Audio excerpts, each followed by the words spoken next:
Hey guys, welcome back again. For the next part of this lesson, I had to use my phone because I have to show you something. So this is a little awkward and hopefully not too shaky. So hi, this is my kitchen. This is me, maybe. Hello.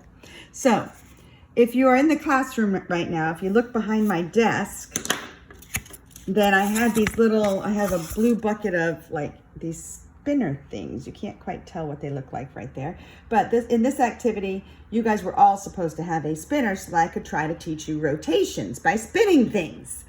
But, well, you know how that went. So I'm going to attempt to do it right now using my phone, okay? So here's the deal. Let me get situated to see the best view I can do. Hold on, bear with me. Okay. I have just graphed a random triangle right now, and it is currently in quadrant 1. Hopefully you know this is quadrant 1, this is quadrant 2, this is quadrant 3, and this is quadrant 4. Okay, well right now we're going to rotate counterclockwise. If you rotate counterclockwise, that means you spin this way, okay? So I want to figure out what quadrant. I'm just right now focused on what does it look like, okay? Not how to do it, but what does it look like?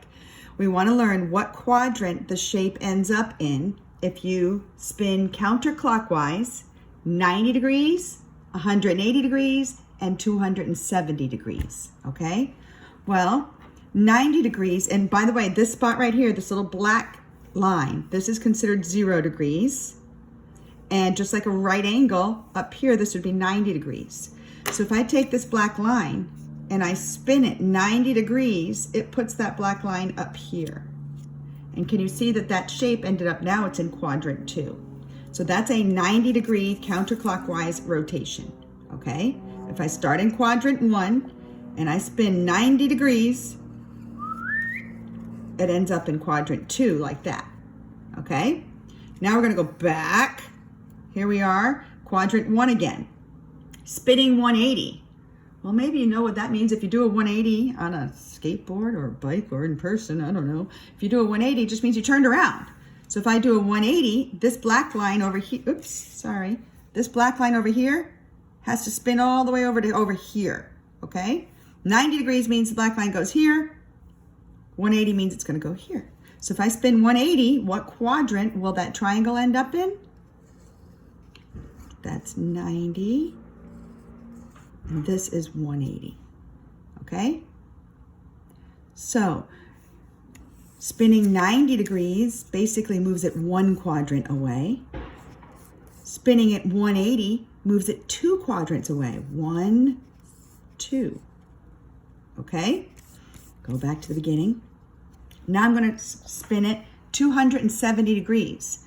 Well, if this is 90, then this one's 180, add another 90, this guy right here, that's 270, and all the way around full circle, that would be 360, okay? So I'm going for 270 right now. That means I have to take this black line, spin it all the way around till it lands here at 270. So 270, what quadrant do you predict that's gonna end up in? This is 90, this is 180, this is 270. So in short, back to the beginning, if the shape ends up 1 quadrant away, that was a 90-degree rotation. If the shape ends up 2 quadrants away, that's a 180. And if it ends up 3 quadrants from where it began, that would be 270. Okay? Now, starting over. Let's say this time the shape didn't start in this quadrant. It doesn't start in quadrant 1. What if it starts in quadrant 2? So let's pretend this is the beginning of the problem. Okay, brand new problem, I'm starting here. I give you that shape. And I tell you to spin it 90 degrees. Well, if it starts here and you spin 90, it's gonna end up 1 quadrant away. It would be here, okay? So, now let's say you started here and I said spin it 180. Then it's going to end up 2 quadrants away. It should end up here. Okay? Start over one more time. Let's say we started here. Okay, if this is the beginning of the problem and I say rotate 90 degrees, it's going to move one quadrant over and be here. If I started here and I said rotate 180, it ends here. We're going counterclockwise for all of these today, okay?